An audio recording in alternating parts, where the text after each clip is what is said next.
Hi, my name is Sam, and welcome to the channel. Today, we're going to be taking a look at the good old 4-pack of the Public Enemy action figures that PressPop had put out, and Piskor had designed these back in 2016. So let's go ahead, take a look at the packaging, break these bad boys out, take a look at them individually, take a look at articulation. Yeah, so let's go ahead and let's send it.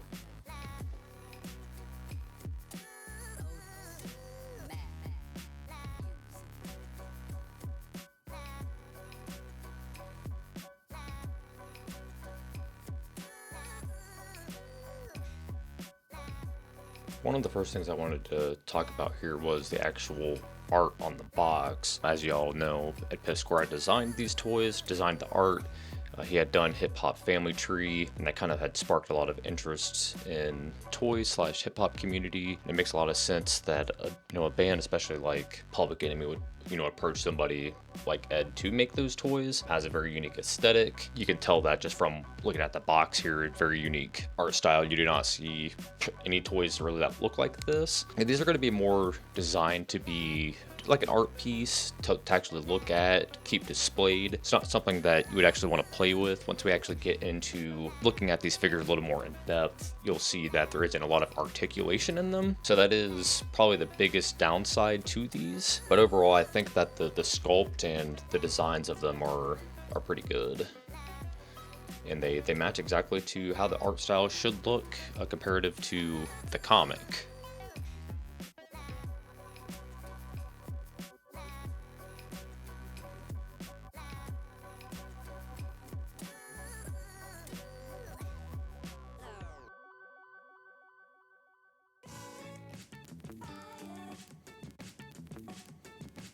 Alright, so this is going to be Terminator X, DJ for Public Enemy.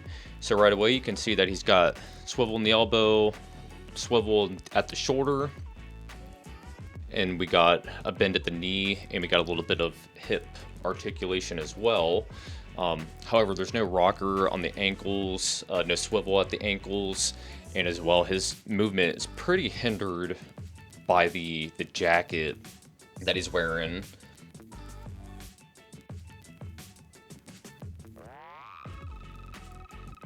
Alright, so this is going to be Chuck D.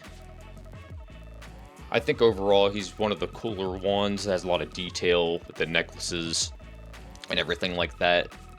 He's got the same articulation. He's going to have the elbow, the shoulder, at the hip, and the knees.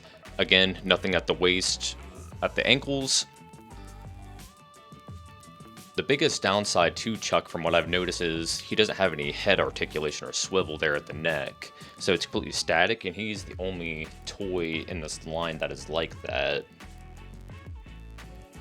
The other thing, too, that I'd noticed is a lot of these do not have colored pegs to the actual color of the plastic. So they'll have mismatched paint to the actual peg that's in there. That can make a difference to a lot of collectors. So you can see there it's gray and it kind of sticks out a lot there on the sides. So Professor Griff, I noticed that with him, his joints were a little loose. And the other thing is he's pretty small compared to the other ones. He is definitely the hardest one to get to stand up. There's no holes or anything like that to have these things, be able to stand up on stands or anything.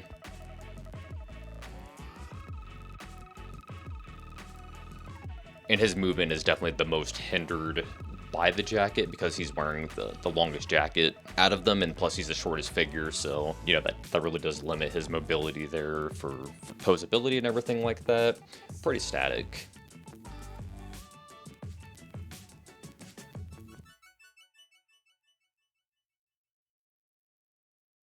Alright, now we're moving into everybody's favorite here. Got Flavor Flav.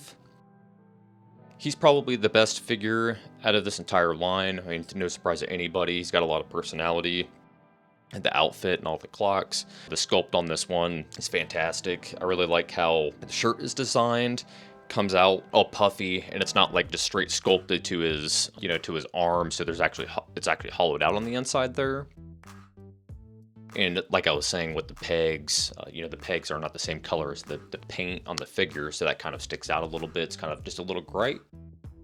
Same thing with Flavor, his hip mobility, there is just none because the shirt. And like I was saying, you can see that these figures are a real pain in the ass to actually get to stand up.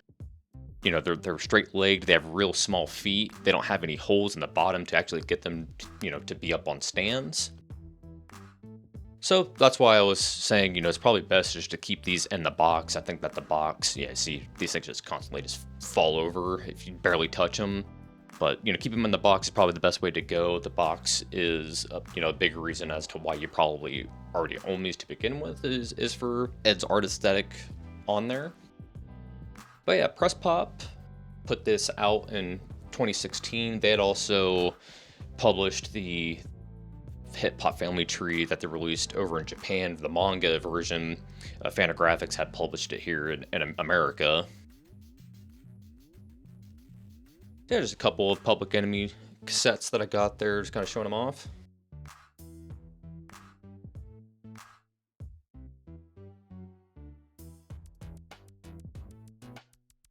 All right, well, what did you think? Did you think that the figures, kind of held up to the quality that Ed would have liked? Do you think there could have been more articulation, especially with Chuck D's, neck? He seems to be the only one that didn't have that articulation, so that's a little weird. Overall, I think they were pretty good figures, especially for what they are. You gotta remember they're more of a designer piece and more of an art thing than they actually are to be played with. So, for the most part, gonna keep them in the box and displayed like this, and I think that works perfectly fine for what it is. All right, so as always, thanks for hanging out and talking toys. Cole Medina.